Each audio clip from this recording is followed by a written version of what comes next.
నా పేరు గట్టు శ్రీనివాస్ అండి. నేను ఇంద్రప్రస్థ టౌన్షిప్ రన్ చేస్తాను. అయితే నిన్న కొన్ని వార్తాపత్రికలో నా గురించి కొన్ని అసత్య వార్తలు రాయడం జరిగింది. ఎవరైనా చూసి ఆలోచించి తెలుసుకొని వార్తలు రాయాలా. అందరికీ నేను విన్నవించుకునేది ఇదే.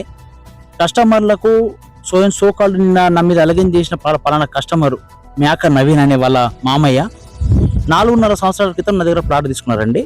3 ప్లాట్లు తీసుకున్నారు వాళ్ళ పిల్లలకు. నా క్లాస్మేట్ అయినా మళ్ళీ క్లాస్మేట్ అని చెప్పేసి నేను రూపాయి కూడా ఆశించకుండా ఆయనకు కేవలం 4,500 కాడికి గజం చొప్పున ప్లాట్ ఇవ్వడం జరిగింది. 2 years టైం ఇచ్చి ఆయనకు రిజిస్ట్రేషన్ చేసుకోమని. 2 years తర్వాత నాకు లేఅవుట్ వస్తుంది, దాని తర్వాత నీకు రిజిస్ట్రేషన్ పెడతా అని కూడా చెప్పిన నేను.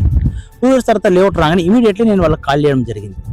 రేపు మాపు అనుకుంటా నాకు 2 సంవత్సరాలు ఆగిండు.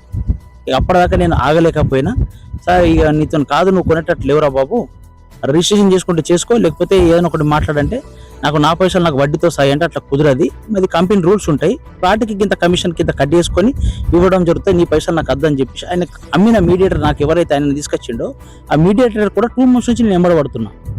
ఆ మీడియేటర్ పైన ఇప్పుడు నేను పేరు చెప్పదలుచుతుంది. నేను చెప్పిన ఆయనకు చెప్పు, ఆయన డబ్బులు నాకు అవసరం లేదు, అయితే ప్లాట్ తీసుకుంటాడా లేకపోతే ఆయన ఏం ఆశిస్తాడో ఆయన ప్లాట్ల విషయంలో కానీ ఆయన పైసల విషయంలో కానీ ఏదైనా ఒకటి చేసి అని కూడా చెప్పినా నేను. ఇక అంతట్లనే ఇక వాళ్ళ సైడ్ నుంచి కొందరు వచ్చేసి నాకు అట్లా కాదు, మాకు ఇంత ఇవ్వాలని చెప్పేసి నాకు డిమాండ్ చేయడం జరిగింది.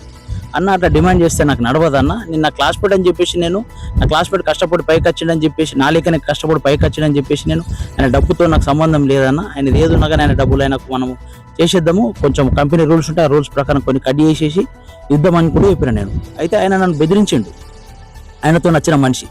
ఆయన చూసి వీళ్ళు ఎగిరేరు. సరే మంచిదన్నా, ఇక ఎంత సామరస్యంగా పోయినా కానీ మీరు వింటలేరు, మంచి మనం మాట్లాడదామని చెప్పేసి అన్న. మధ్యలో వాళ్ళు ఫోన్లు కూడా వేసారు నాకు. ఫోన్లు వేస్తే కూడా నేను అన్న ఇది కరెక్ట్ కాదంటే, ఇక మంచిగా ఉండేది పరిణామాలు వేరే ఉంటాయి, నీ సంగతి చూస్తా అని చెప్పేసి అన్నాడు. సరేనా నీకు నచ్చింది చేసుకో అని చెప్పేసి అన్న.